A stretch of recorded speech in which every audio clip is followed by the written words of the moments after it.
I wasn't supposed to be there when she came home. It was a Tuesday afternoon, one of those slow, humid days where even time feels like it's sweating. I had just stopped by to grab my charger, left it in Josh's room again, but he wasn't home. His mom's car wasn't in the driveway either, so I figured I had 10 minutes, tops. But the door clicked shut behind me as I unplugged the charger, and there she was. In the hallway, grocery bag on one hip, hair loose, blouse sticking slightly to her collarbone from the heat. She paused like I was someone she wasn't expecting to see anymore. "Hey," I said, awkwardly, holding up the charger like a peace offering. "Didn't know you were back." She smiled, a little late, like her mind was elsewhere. "That's okay. You can stay." I was just about to make some tea, and I should have left. I really should have. But I followed her to the kitchen. She moved around the space like she didn't want to disturb it, quiet hands, soft footsteps, every motion careful. I'd never noticed how gentle she was before. There was something different in seeing her like this, outside of the friend's mom lens. Just her, and the quiet, and the way she handed me the mug, like it was a gesture she hadn't made in a long time. "I used to drink this with my husband," she said, "before he stopped drinking anything that didn't have whiskey in it." She winced after saying it, like she hadn't meant to share that. I just nodded and sipped, the heat catching my throat. I didn't know how to respond, so I didn't. We sat on opposite sides of the small kitchen table. She asked about school, my internship, my writing. Her voice was low, steady, but something in her tone felt like she was searching, not just listening, but hoping I'd say something that made sense of her life too. "I read your piece," she said after a while, surprising me. "The one you left on the printer last week." I blinked. Wait, you read that?" She looked down, like she'd been caught. I know I shouldn't have, but it was beautiful. The part about the woman who forgets how to be touched. My mouth went dry. That story was never meant for anyone else, especially not her. There was a long pause. Then she added, almost whispering, "I don't think I've been touched that gently in over a decade." And I didn't know what the hell to do with that sentence. It wasn't flirtation. It wasn't even sadness. It was something rawer, like truth, dressed in soft clothes. I looked up. She was watching me, but not in the way people watch. Her eyes weren't searching anymore. They were waiting. "I didn't write that from imagination," I said. It just slipped out. She swallowed, and something shifted between us. The air, the table, the walls. Everything leaned in a little closer. Her hand brushed the table's edge, knuckles turning white for half a second. And then, just as she opened her mouth to say something, the doorbell rang. Neither of us moved. Not yet. The doorbell kept ringing. She blinked first, rising slowly. Her hand brushed the edge of the chair as she stood, steadying herself before walking away. I stayed seated, eyes on the mug between my palms, pretending the heat still mattered. Who was at the door? Her ex? A neighbor? Josh. God, what if it was Josh? But it wasn't.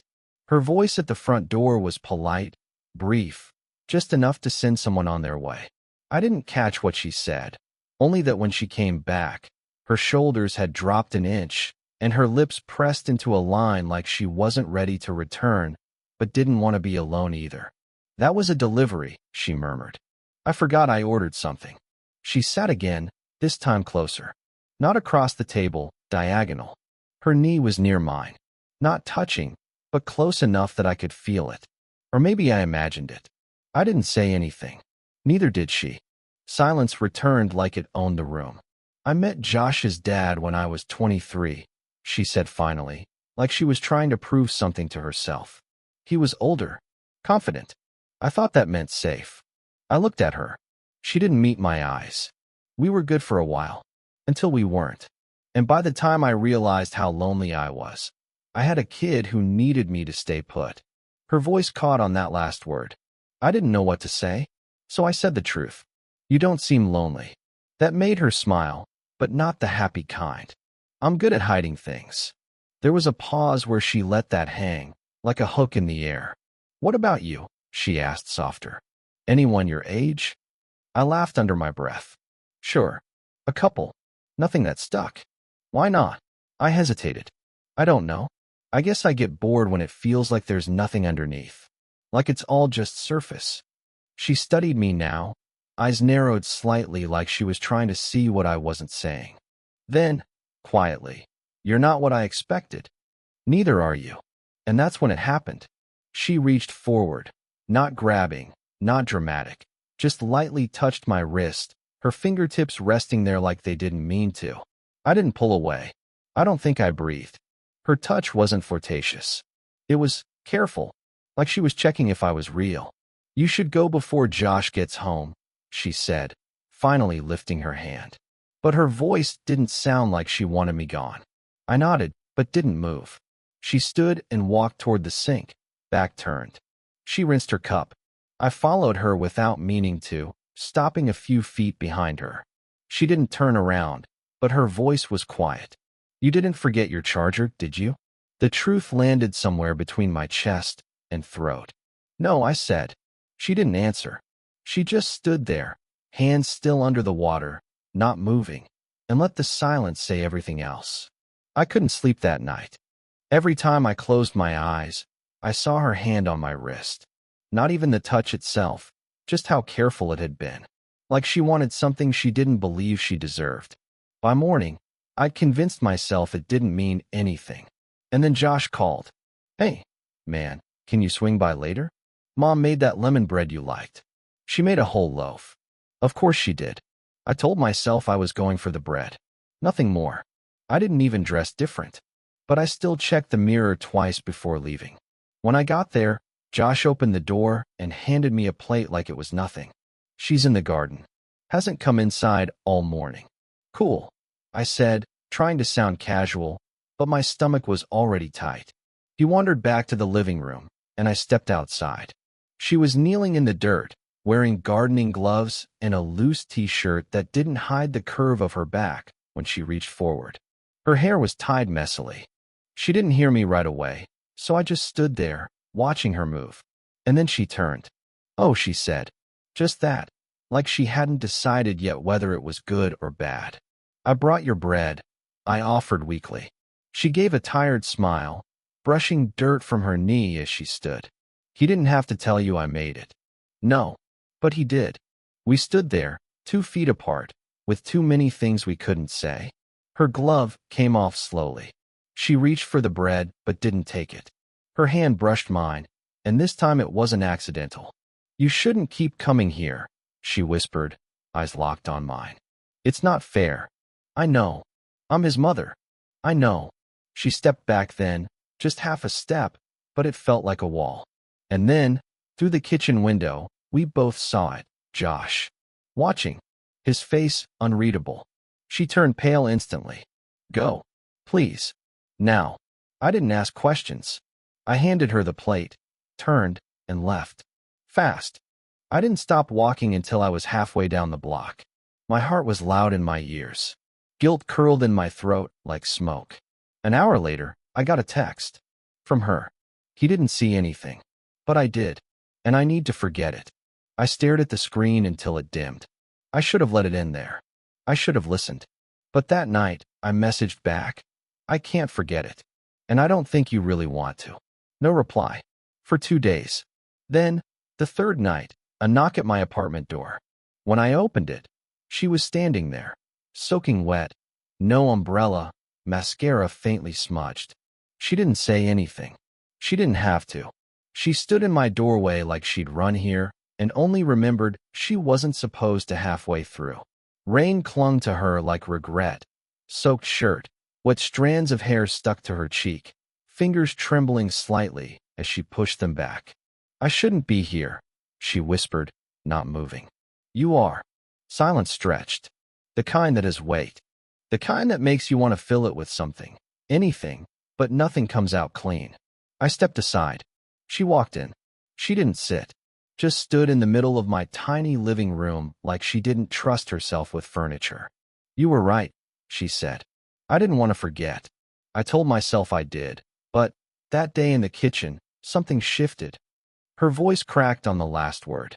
I watched her closely.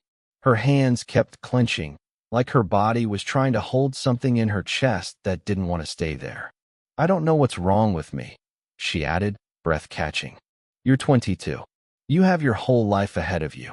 You shouldn't be looking at me like, I'm not looking at you like anything. I cut in. Too quickly. She turned sharply. Don't lie to me. You think I haven't noticed? The way you stare when you think I'm not looking? The way you breathe differently when we're alone in the same room? My jaw tightened. You started it. You touched me first. She laughed, soft, bitter. That's not the point. Then what is? She took a slow step toward me, her voice lower. The point is I've lived half a life pretending to be okay. And then you walked into my kitchen like a spark I didn't ask for. Another step. She was close now, rain still dripping from her sleeves. I've been trying to forget what it felt like to be wanted without being used. And something in me cracked at that. I'm not using you, I said. Quiet but sure. She blinked. Then what are you doing? I'm trying not to want you. She swallowed hard. You're doing a terrible job. Our breaths synced, shaky, shallow. The air between us pulsed like it might break.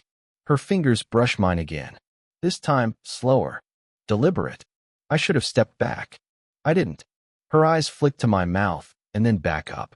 She was shaking now. Not from the rain. You're Josh's best friend, she said, voice nearly inaudible. You're not married anymore. Does that make this okay? No, I said. But I'm still not leaving. She hesitated. Then she reached up, tentative, and placed her palm against my cheek. We froze there, barely touching. Everything quiet except the rain against the windows and the sound of her breath catching. Then a knock. Hard. Urgent. We both turned toward the door. Her hand dropped. Her eyes went wide. Another knock. Louder. Mom? Are you in there? Josh's voice. Mom? Open the door. Her face went completely still. I stepped back instinctively, but she didn't move. Not toward the door, not toward me. Just frozen, like if she stayed still enough. None of this would be real. Another knock. Firmer this time. Mom, I saw your car out front. Why are you at his place? Her hand went to her chest. I thought she might collapse. I moved fast. You can go out the back? He won't see. She shook her head. No. If I run, it'll be worse. Her eyes met mine, something already broken behind them. She reached for the door, paused, turned back. Don't say anything, she whispered. Please. Then she opened it. Josh stood there, hoodie half-zipped, confusion turning into something sharper as he looked past her and saw me. Inside, barefoot, wet footprints on the floor. His expression shifted in real time. Confusion, then calculation. Seriously, he said, voice low. You're sleeping with my mom now? No, I said immediately, stepping forward. It's not. Don't, she said, holding out a hand. Josh, this isn't what you think. What is it then? He snapped. You disappear for hours. You won't talk to me. You're weird every time I bring him up. And now I find you here? His voice cracked on the last word. The kind of crack that doesn't come from rage. The kind that comes from something deeper. Something that already knew, but hoped it was wrong. She didn't deny it. She didn't say anything. Josh laughed bitterly. You lied to me. I never lied, she said quiet. I just didn't know how to tell you the truth. He turned to me. And you? You're my friend, man. You eat dinner at my house. You know what she's been through. And this is what you do. I opened my mouth, but I didn't have an answer that wouldn't make it worse. Then the twist hit harder than anything he could have said. She told me she couldn't feel anything after the divorce, he said. For years. Nothing. You think I didn't notice how quiet she got? How small she made herself? His voice dropped. I finally thought she was getting better. Turns out she was just falling in love with my best friend. The silence that followed didn't feel like air. It felt like drowning. She stepped forward. Josh, I never meant to. He stepped back. Save it. And then to me. If you come near her again, we're done. He turned. Walked away. The door shut behind him. She stood there, arms limp at her sides. Eyes still on the spot where her son had just been. I ruined everything, she whispered. Not to me. To the room. To herself. No, I said, stepping toward her. He'll come around. We'll figure this out. She didn't move. And then she said it, quiet, but clear. I'm not sure I can forgive myself even if he does. She sat on my couch like her spine had finally given out. I've always put other people first, she said, staring at her knees. My husband, my son, even when they weren't kind, even when I was disappearing inside myself. I sat across from her, unsure if I was supposed to speak or just listen.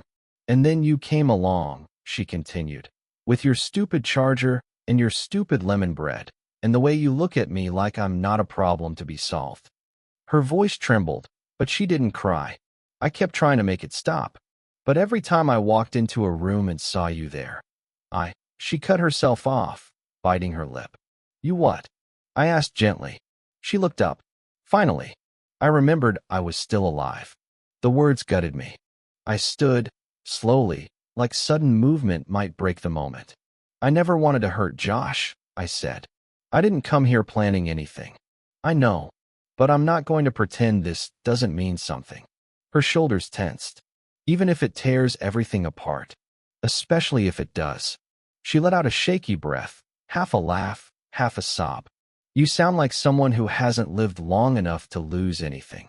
I crossed the room and knelt in front of her. My hands found hers, cold and small and twitching. I don't want to lose you, I said. Her eyes closed, like the weight of that was too much. Then she said it. Quiet. Raw. I love you. It didn't sound like a victory. It sounded like surrender. I leaned in, forehead resting against hers. I love you too. Silence. Nothing changed, and everything did. Her fingers tightened around mine, just slightly. I don't know what happens next, she whispered. Josh might never forgive me. People will talk. It won't be easy. I don't care. Yes, you do, she said softly. You will. She pulled back, just far enough to look me in the eyes. Are you sure you're not just trying to fix something broken in me? I'm trying to know you, I said. Every part, even the messy ones. She let the silence settle before speaking again. I need time, she said. I'll wait. She smiled at that. A real one, finally. Small, sad, brave. And then, she kissed my cheek. Light, lingering, and stood. At the door, she turned. If you love me, she said, let me come back when it's my choice. Not when I'm hiding from the wreckage. I nodded. She stepped into the rain again. Didn't look back. But she didn't have to. 3 weeks passed. No texts. No knocks. No lemon bread. I went through every possible version of her return in my head. Midnight confession, quiet apology, angry closure, but none came. And the silence? It wasn't angry. It was deliberate. Careful. Like everything she did. Josh stopped talking to me too. I didn't blame him. I wouldn't know how to look at me either. Still, I didn't regret it. Every day I kept hoping I'd wake up and the waiting would feel pointless. But it never did. The absence still had shape. And the shape was her. Then, one late afternoon, I came home and found something sitting just outside my door.